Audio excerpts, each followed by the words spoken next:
Alright, hello everyone. We're back with another video. Today we are going to be reviewing another one of my email scripts. This one was able to pull in the ninth biggest construction company in the United States. They do about $5 billion in revenue a year.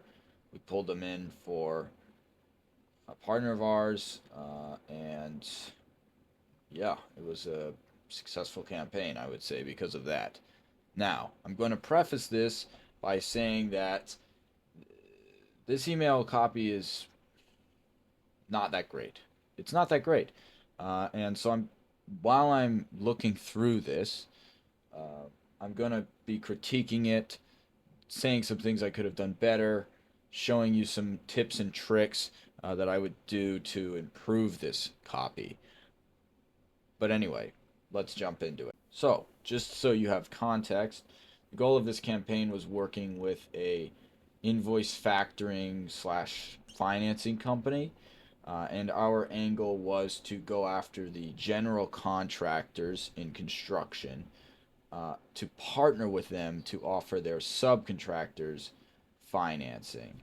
So it's a little bit complicated, but I think that's a good example because as things get more complicated, it becomes harder to explain them in a cold email.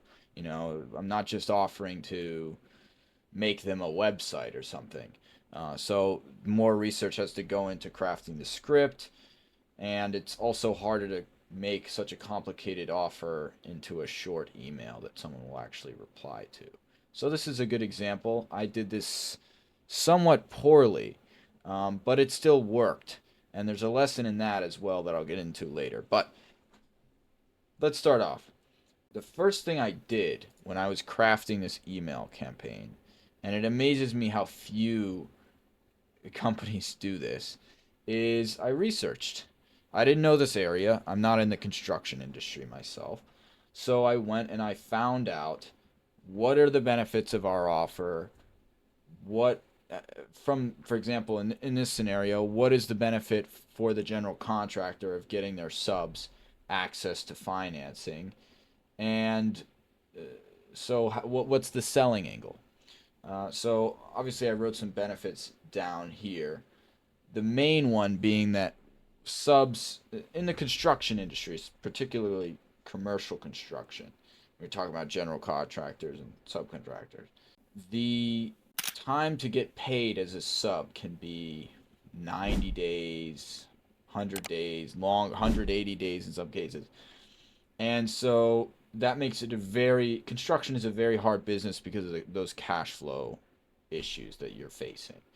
So when subcontractors can have confidence that they're going to get paid, in this case, it's because the company that I'm doing this outreach uh, on behalf of is going to purchase their invoice. So they're going to get paid, let's say, 95% of what they would get paid, but they're going to get paid immediately.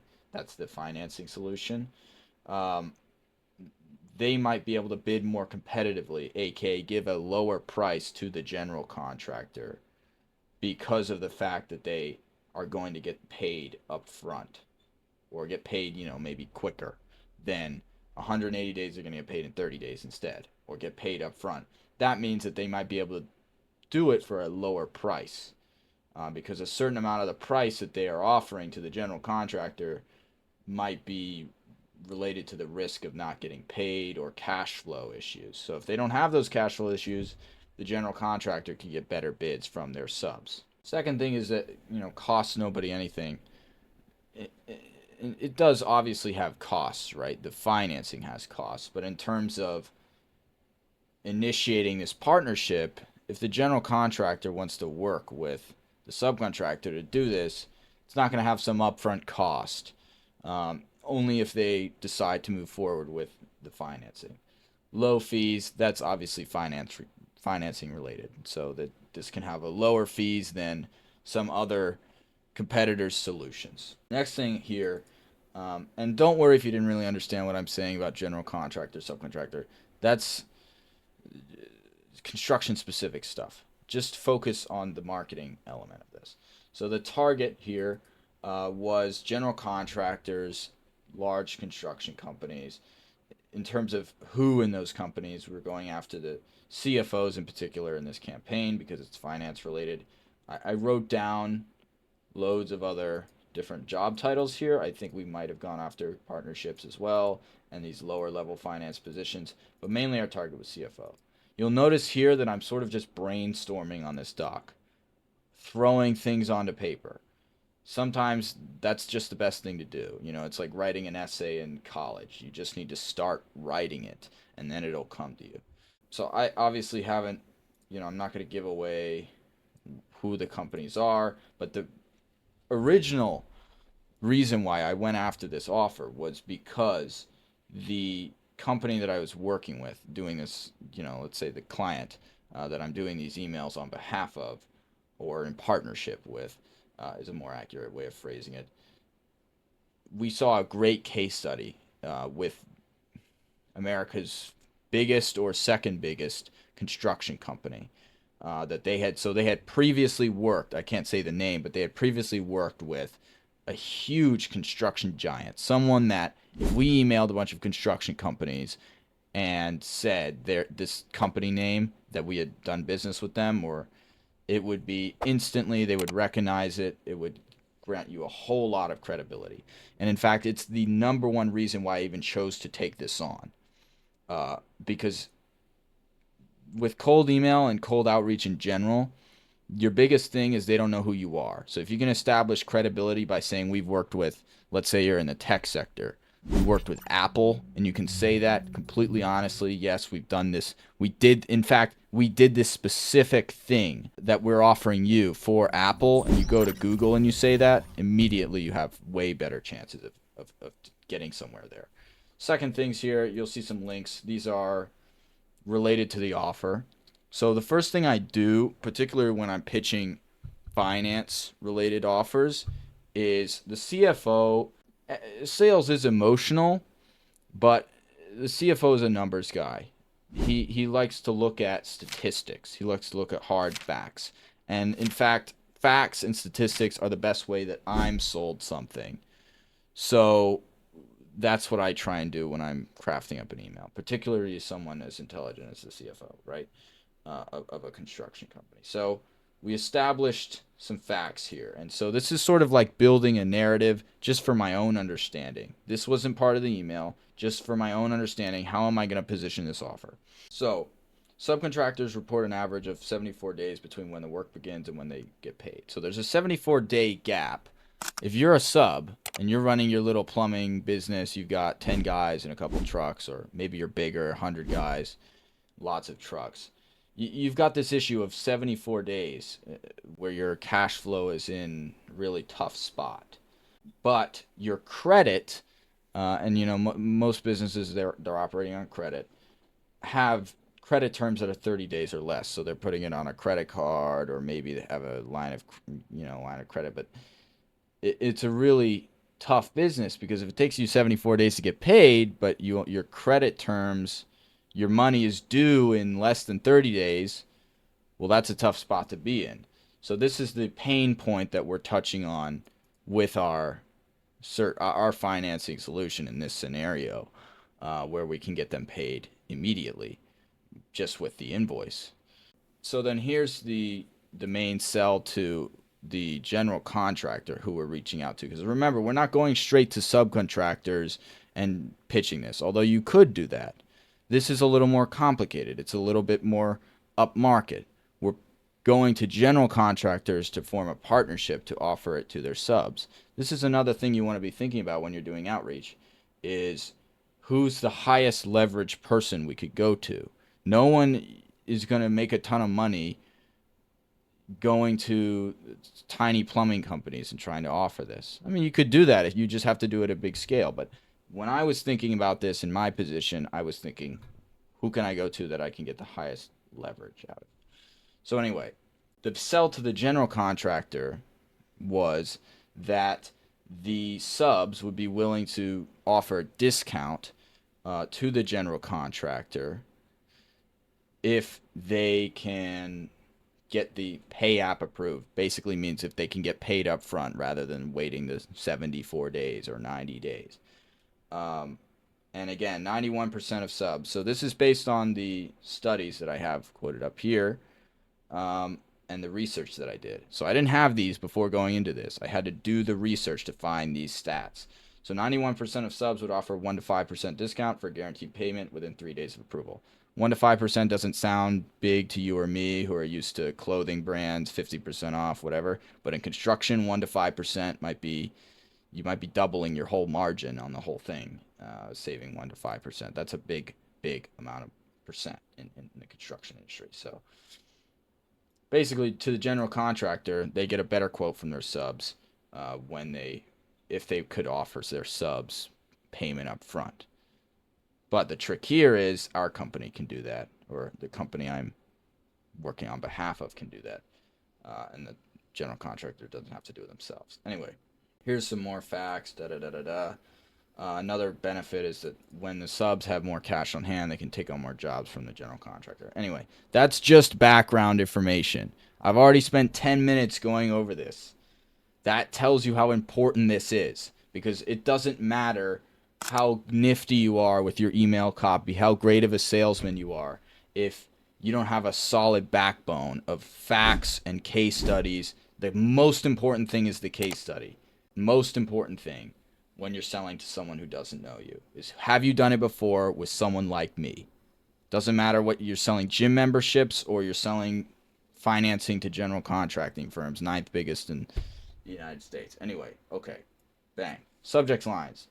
We position this in a partnership way. Partnership is always a great way of phrasing things because it doesn't imply we're selling you something. Be careful about doing it in scenarios where you aren't really partnering with them, though, because that's dishonest and people will see through it. But anytime you can find a partnership opportunity, go for it and give it a shot. Those are always really, really great if you can do them. So you can just see I designed a lot of different variants here. There's only 4 on this page, but usually I do at least 10. This was a long time ago, so that's why I'm going to be critiquing some of the stuff in here. But anyway, let's go ahead and start with, let's say variant 2. So this opening line, I thought this case study might interest you. It's meant to pique their interest a little bit. It's not that great, honestly. You might want to put something personalized here. But if they do keep reading, it'll grab their attention. Okay, so company, which is the client, partnered with case study to offer their subs non-debt working capital, 100% advance rate, and extremely low fees. So a little bit complicated. Probably should have made this more simple.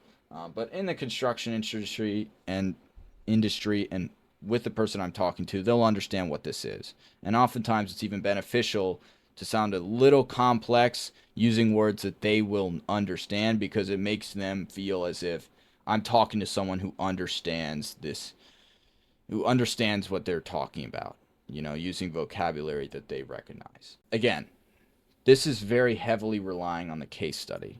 And that's the reason I took this on, is because if you can go to a company and name a big shot in that sector that they know, they'll know the name instantly, and say that you did work for them, it's a good shot they're going to keep on reading.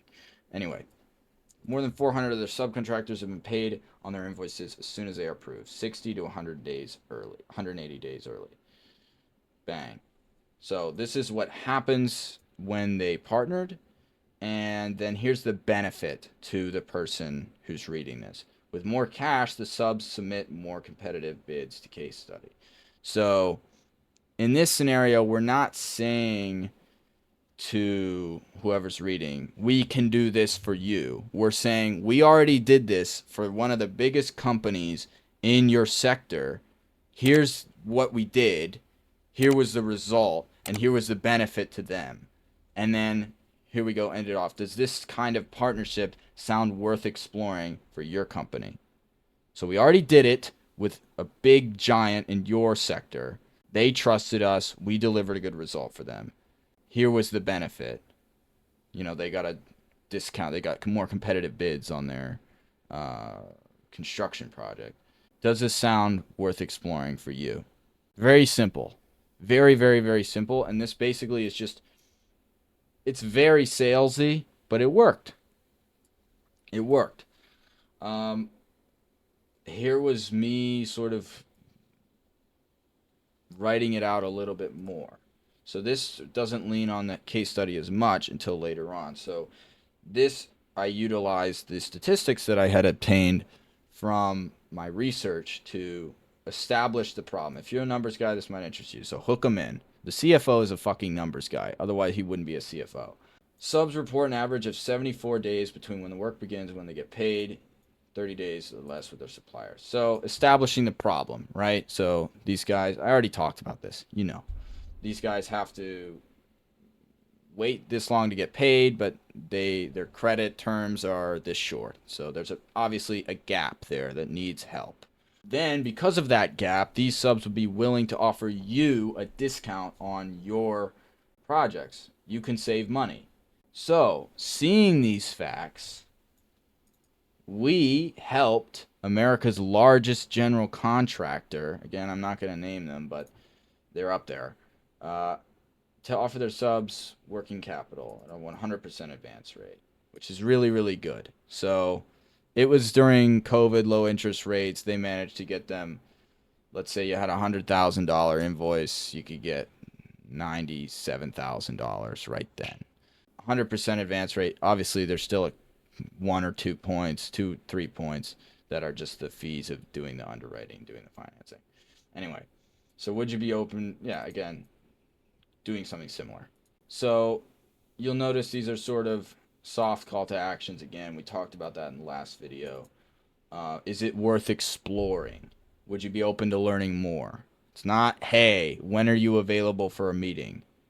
No, idiot. No one wants to get on a meeting with you when they don't know who the hell you are. It doesn't matter how good your offer is. Here's a really, and then you'll see here, I wanted to use GPT, AI, to make this shorter. And obviously you can't rely on AI entirely to do that. You have to do it manually, but stick it in there and see if you can have it made shorter. Here is GPT's version, I believe. Check this out. I wouldn't say this. I would probably say this beginning thing here and do that again. Anyway, this is just a short version of this. So let's see how this is. Numbers guys managed to do partner with case studies. So we cut out the problem establishment part. Maybe they already know the problem.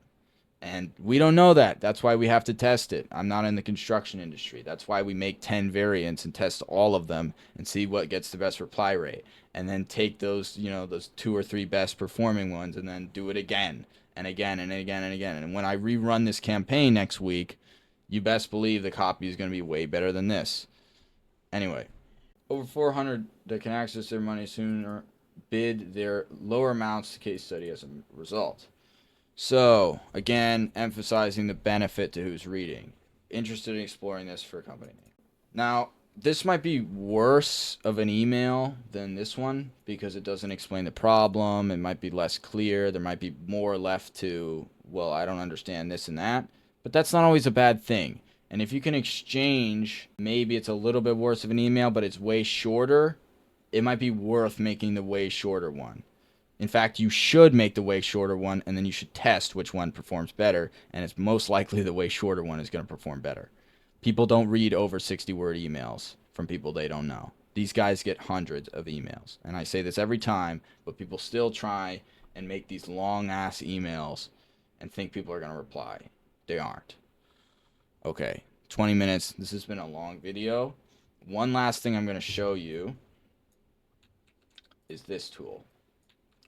So, before, when I was writing these emails, however long ago it was, a few months ago probably, I didn't use this tool. This tool is very, very good. The reason this tool is very, very good is because this is going to increase your deliverability. Nothing else matters if your emails land in spam. Nothing else matters. So I was lucky, I didn't get reported. I wasn't spamming people. I was following guidelines and I didn't have poor deliverability. But you can always try and make it the best. And believe me, when you do encounter poor deliverability, you are going to be pissed because you're going to have to shut down your email system. It's going to take 2-3 weeks. You have to warm them up again. A bunch of nonsense. You don't want that to happen to you. So use this tool right here. Take out the words that are sketchy and find alternatives. Let's see. Yeah, money, capital, get. Okay, you can't do get. But anyway, you just go through this, stick your copy in here, and get rid of all of this. And then you will be way less likely to go in spam, and nothing matters if you go to spam, so you want to avoid staying in there. All right. Main takeaways from this video: do your research on the offer. If you're selling your own service, you should already know this stuff, but you might not. Go find a bunch of statistics that back what you're saying, and then use those as a selling point. Make short copy, and the biggest takeaway from this, even though this is awful copy, to be honest, like seriously not that great. I mean, it's better than what most people do, but by my standards nowadays, this is not good copy. Volume. The reason this copy performed and I got one of the top 10 biggest construction companies, they're actually headquartered, down the road. I see their sign everywhere when I see projects. The reason this happened is because I didn't send this to 50 people. I didn't send it to 500 people. This, I think, campaign had at least 5,000 recipients. 5,000 people. So try competing with that if you're some vice president of business development and you're sending your 50 emails a week or whatever. 5,000. That's why this worked. So volume, volume, volume. Obviously, you should optimize, make it personalized, make it very good. And you should try approaches where you only email 50 and you find some LinkedIn posts they did and reference that in the email. Try it. Do it. But volume is key with everything, especially email. A good campaign might have a 5-10% reply rate when you're doing thousands of emails. But 5-10% on thousands is a lot of inbound or a lot of leads. Anyway, that was this campaign. Performed well. $5 billion a year company. And I will get some kind of rev share if that deal goes through. Anyway, I hope you enjoyed this video. I'm sorry for rambling on as I usually do. I promise I'm going to get better as I start doing more videos. But yeah, here was the script. I didn't hide anything. Everything's here. Let me know if you have any questions or concerns. Go ahead and follow me on X, LinkedIn, other places. I give out lots of free value like this because I want to grow on these platforms. Leave a comment if you have any questions. And yeah, see you guys in the next one.